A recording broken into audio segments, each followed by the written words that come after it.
আমরা সকলে এমন ব্যক্তির সাথে থাকতে চাই যারা খুব মিষ্টি কথা বলেন, যাদের ব্যবহার আমাদের ভালো লাগে, যারা দেখতে সুন্দর হন, যাদের আমরা পছন্দ করি।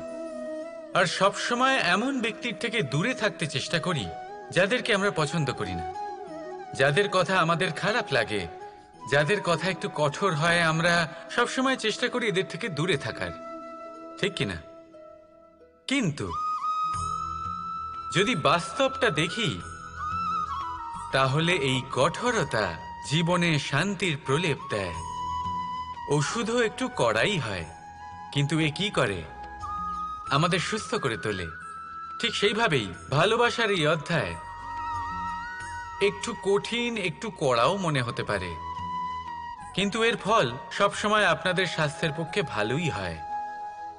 সেই জন্য যদি কেউ আপনার নিন্দে করে, আপনাকে কড়া কথা শোনায়, আপনার ব্যাপারে আলোচনা করে, তার মানে এটা নয় যে সে আপনার শত্রু।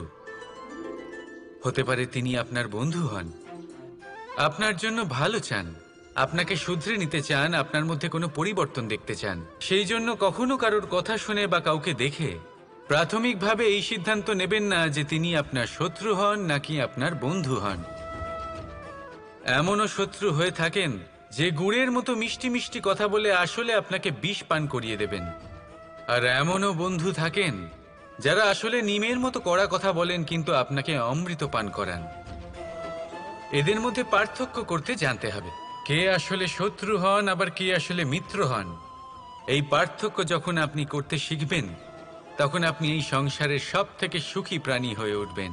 এই পার্থক্য বোঝা সহজ নয়, কিন্তু অবশ্যই আবশ্যক।